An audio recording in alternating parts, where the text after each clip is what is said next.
नमस्ते बच्चों, मैं सौरभ जैन आपका हिंदी अध्यापक। आज हम पढ़ेंगे संधि। पिछले वीडियो में हमने संधि की परिभाषा, संधि के भेद और स्वर संधि के पांचों भेदों की परिभाषा उदाहरण के साथ समझी थी।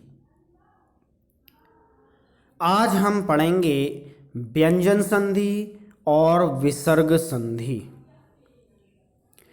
व्यंजन संधि की परिभाषा देखिए। सबसे पहले व्यंजन का व्यंजन से अथवा स्वर के साथ मेल होने पर जो परिवर्तन होता है उसे व्यंजन संधि कहते हैं। देखिए, इसको हम समझेंगे किस प्रकार से कि व्यंजन का स्वर से अथवा व्यंजन का व्यंजन से मेल होने पर, मतलब प्रथम पद में तो व्यंजन हो और द्वितीय पद में क्या हो, स्वर अथवा व्यंजन हो, तो व्यंजन का स्वर अथवा व्यंजन के साथ ही मेल होने पर क्या जो परिवर्तन होता है उसे कहते हैं व्यंजन संधि।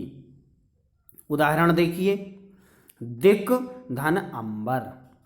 तो देखिए यहां पर क्या है, यह क है ना, और यहां क्या है कि यहां पर यह आ है, तो क यह व्यंजन हो गया, ठीक है, और यह जो आ है यह क्या है, यह स्वर है, ठीक है। तो व्यंजन का स्वर के साथ मेल हुआ तो यह कौन सी संधि हो गई, व्यंजन संधि हुई।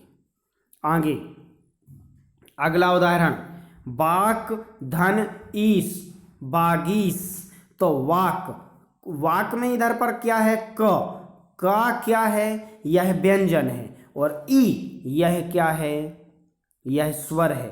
तो का और ई मिलकर क्या हो गए, गा बन गए, ठीक है।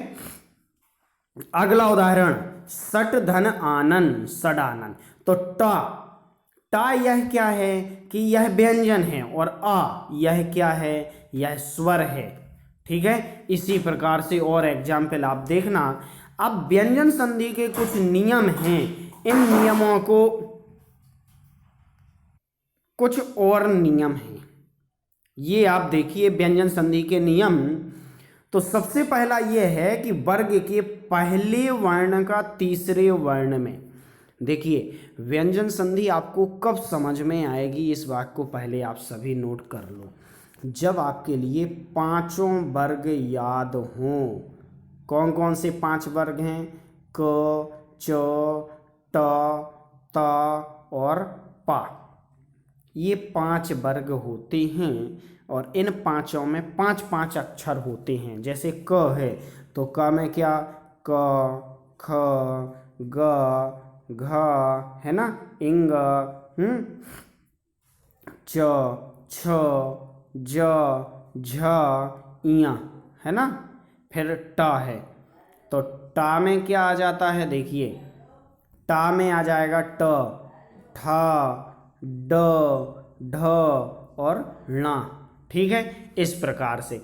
फिर है त, है ना, तो इसमें क्या आ जाता है, त, थ, द, ध, न, त, थ, द, ध और न। और लास्ट वाला कौन सा है, पा में कौन कौन से आ जाएंगे, पा, फ, ब, भा और मा, ठीक है। ये पांच वर्ग होते हैं। फिर से नाम बोल रहा हूं, कवर्ग, चवर्ग, टवर्ग, तवर्ग और पवर्ग। तो पहले वर्ग के पहले वर्ण का तीसरा वर्ण, मतलब यदि क है तो क का क्या हो जाएगा, ग हो जाएगा, है ना। चा है तो चा का जा, चा का जा क्यों, क्योंकि चवर्ग का तीसरा वर्ग कौन सा, चवर्ग का तीसरा वर्ण कौन सा होगा, च, छ, जा, ये जा आ गया ना, क, ख, ग, ये ग। ऐसे टा में ट, ठ, ड, है ना। फिर ता में क्या है, त, थ, द, है ना, पा, पा में पा फ ब, यह बा। तो इस प्रकार परिवर्तन होगा। किस प्रकार से? जैसे दिक प्लस गज बराबर दिग्गज। कहाँ हुआ? क है ना, तो का क्या हो जाएगा? ग हो जाएगा। ठीक है, तो का ग होने पर इधर पर क्या हो जाएगा? यह दिग्गज। अब किसी को डाउट हो कि यहाँ पर यह आधा ग क्यों हुआ, ये है ना, देखो आधा ग इसलिए हुआ क्योंकि यहाँ दूसरे पद में कोई स्वर नहीं है। यदि स्वर होता तो ये ग पूरा हो जाता, लेकिन यहाँ स्वर नहीं है ना, इसलिए यह आधा है।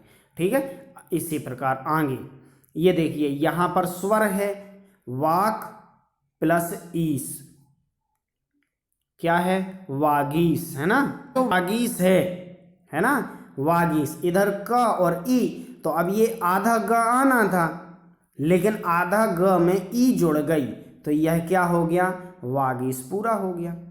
इसी प्रकार अच प्लस अंत, तो चा का क्या हो जाएगा? जा हो गया, तो च छ ज, अजंत। समझ में आ रहा है सभी को?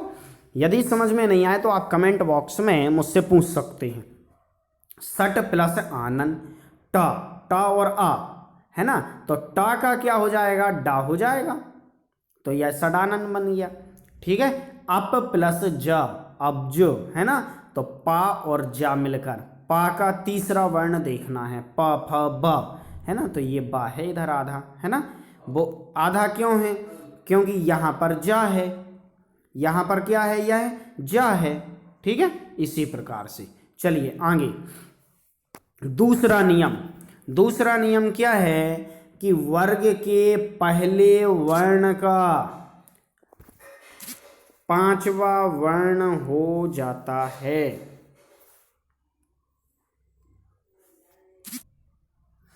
देखिए दूसरा नियम क्या है? दूसरे नियम में वर्ग के पहले वर्ण का पांचवा वर्ण, देखिए इसमें भी क्या वर्ण की बात है, वर्ग की बात है। इसलिए मैंने आपको पहले बोला था कि आपके लिए यदि व्यंजन संधि समझना है तो सबसे पहले पांचों वर्ण आपको वर्ग याद करना है। पांच वर्ग होते हैं ना, कवर्ग चवर्ग, अभी जो पहले बताए थे वो ही, है ना। तो दूसरे नियम में क्या हो रहा? वर्ग के पहले वर्ण का पांचवें वर्ण में, पांचवें वर्ण में कवर्ग का पांचवा वर्ण क्या है? इंगा। चवर्ग का पांचवा वर्ण इया, ट का ला, ता का ना और पा का मा। ठीक है, इसको उदाहरण से देखिए, जैसे वाक प्लस मय, तो वाक में इधर पर क्या है? का, और इधर क्या है? माँ, है ना, तो का क्या हो गया? इंगा, है ना, तो वाक का, क ख ग घ इंगा, है ना, तो यह क्या बन गया? वांग्मय। जैसे अच प्लस नास, है ना, तो यह हो गया अन्नास। ठीक है, सट प्लस मास, सन्मास, तो ट और मा, इधर पर क्या है? माँ, तो इससे तो हमें कोई मतलब है नहीं। इधर देखिए, इधर टवर्ग है, तो इस टवर्ग का क्या हो जाएगा? ला हो जाएगा। ठीक है, अब आगे तीसरा नियम। तीसरा नियम क्या है कि छा का मेल आ ई उ र ऋ से होने पर छा से पहले चा जुड़ जाता है। देखिए ध्यान से समझना, क्या पहले ये कोई स्वर हो प्रथम पद में, आ ई उ र ऋ, है ना, ये स्वर होने पर, और दूसरे पद में क्या हो? छा हो, तो छा से पहले क्या जुड़ जाता है? चा जुड़ जाएगा। जैसे स्वा प्लस छंद, स्वा में इधर वा में क्या है? आ है कि नहीं है, और यहाँ क्या है? छा है, तो छा के पहले यहाँ क्या जुड़ जाएगा? चा जुड़ जाएगा, वो भी आधा चा। ठीक है, तो क्या बन जाएगा यहाँ पर? स्वच्छंद। समझ में आया कैसे बना ये? कि भाई यहाँ प्रथम पद में ये स्वर देखना है, आ, है ना, और दूसरे पद में यदि छ वर्ण है तो उस छा के पहले क्या आ जाएगा? यह चा आ जाएगा। ठीक है, और एग्जाम्पल देखिए इसके, आ प्लस छादन, आ प्लस छादन क्या बन गया? यह आच्छादन। है ना। तो आ ये हो गया स्वर, और इधर क्या है छ, तो छ के पहले क्या आ जाएगा च, तो आच्छादन बन गया। इसी प्रकार संधि प्लस छेद, तो क्या बन गया, चा जोड़ना है संधि छेद, है ना, प्लस फिर देखिए अगला उदाहरण अनु प्लस छेद, तो इसमें क्या जुड़ गया भाई आगे आधा चा जुड़ गया, यह हो गया अनुच्छेद। ठीक है, अब व्यंजन संधि का ही चौथा नियम और देखिए कि ता से परे चा या छा होने पर, च ज या झा होने पर,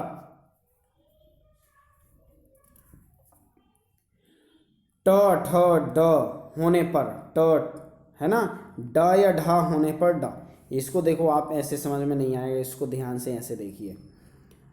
परे शब्द का मतलब होता है बाद में, ता से परे चा या छा हो तो क्या हो जाएगा चा हो जाएगा, ये पहली बात। दूसरी बात, जा या झा होने पर क्या रहेगा जा ही रहेगा, टा और ठ होने पर टा ही रहेगा, डा या ढा होने पर डा ही होगा, और ला होने पर ला हो जाता है जैसे।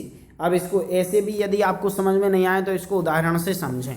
जैसे देखिए इन्होंने क्या कहा था पहला नियम में, ता से परे चा, क्या कहा था, ता से परे चा या छा होने पर चा ही रहेगा। उदाहरण देखो पहला, ता धन चा बराबर चा, क्या उत प्लस चारण, समझ में आया क्या कहा। प्रथम पद में तो इधर ता है, देखिए यहां जो कहा था ता के बाद चा या छा होने पर चा ही हो रहेगा, है ना। तो ता के बाद क्या है इधर चा, तो एक चा और यहां जुड़ जाएगा, उत प्लस चारण उच्चारण। समझ में आया, नहीं आया तो दूसरे उदाहरण में देखिए, सत प्लस जन, है ना। तो ये दूसरे उदाहरण में क्या कहा था, यहां पर ता से परे चा या छा होने पर क्या हो जाएगा कि वह चा हो जाएगा, तो यहां ता और जा है ना। तो ता और जा होने पर जा के पहले एक और जा आ जाएगा सज्जन, है ना। उत प्लस झटिका उज्झटिका, है ना। तत प्लस टीका तट्टिका। समझ में आया चौथा नियम। अब आएंगे इसी प्रकार और देखिए आप, उत प्लस डयन उड्डयन, उत प्लस लास उल्लास। पांचवा नियम देखिए अब, रिर र सा के बाद यदि दूसरे शब्द में ना आए तो ना का क्या हो जाता है ला हो जाता है। देखो प्रथम पद में आपको क्या देखना है, ये तीन वर्ण देखना है, रिर रा और सा। इसके बाद अब दूसरे शब्द में यदि ना है तो इस ना का क्या हो जाता है ला हो जाता है, यह हो जाएगा। ठीक है, जैसे परिधन्नाम परिणाम, भूस प्लस णा भूषण। ठीक है, सरल है। अब तीसरी संधि विसर्ग संधि।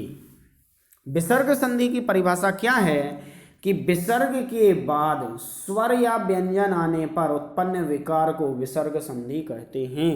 मतलब प्रथम पद में आपको क्या देखना है विसर्ग देखना है, और उसके बाद कोई भी स्वर हो अथवा व्यंजन हो, तो विसर्ग के बाद स्वर अथवा व्यंजन के मेल को विसर्ग संधि कहते हैं। इसको उदाहरण से देखिए, इसके भी नियम हैं। अधः प्लस मुखी अधोमुखी, अधः धा में यह विसर्ग है ना, और मुखी इधर से हमें मतलब ही नहीं है बाद में क्या है, हाँ। तो विसर्ग का क्या हो गया इधर ओ हो जाएगा, अभी नियम पढ़ेंगे तब मैं आपको बताऊंगा। ठीक है, मनः प्लस रथ मनोरथ, मनः प्लस हर मनोहर। ठीक है, अब विसर्ग संधि के कुछ नियम, क्या नियम है कि सबसे पहले विसर्ग का ओ हो जाना। विसर्ग का ओ हो जाना मतलब मनः प्लस अनुकूल, तो विसर्ग का क्या हो गया इधर ओ हो गया मनोनुकूल। अधा प्लस गति अधोगति, विसर्ग का क्या हो गया ओ हो गया। ठीक है, आगे अब मनः प्लस जा, है ना, यह मनोज हो गया। आगे अब विसर्ग का दूसरा नियम देखिए, विसर्ग का क्या हो जाना, रा हो जाना। क्या हो जाना, रा। जैसे निहि प्लस हार, निहि प्लस आहार, निराहार।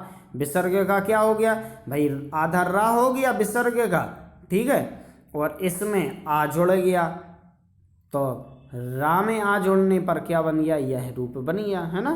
तो निराहार, निहि प्लस आशा निराशा, निहि धन निर्धन, ठीक है।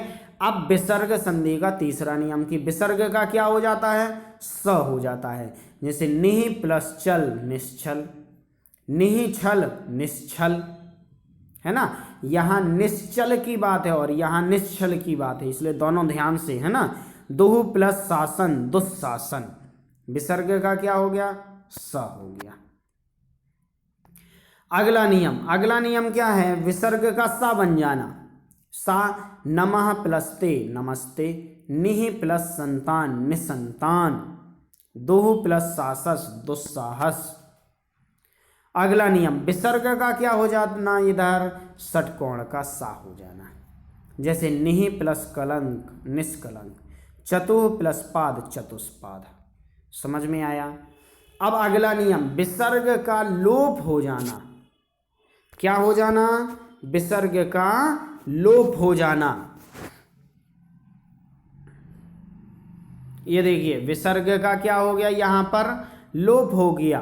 तो जैसे निहि प्लस रोग निरोग, निहि प्लस रस नीरस, ठीक है। अगला नियम विसर्ग में कोई परिवर्तन नहीं होता। इस नियम में क्या है, विसर्ग में कोई परिवर्तन नहीं, मतलब अंतः प्लस करण, अंतः प्लस करण अंतःकरण, प्रातः प्लस काल प्रातः काल, ठीक है। इस प्रकार ये हमने संधि समझी। फिर भी यदि आपको संधि में कोई परेशानी है तो आप कमेंट बॉक्स में हमसे पूछ सकते हैं। धन्यवाद।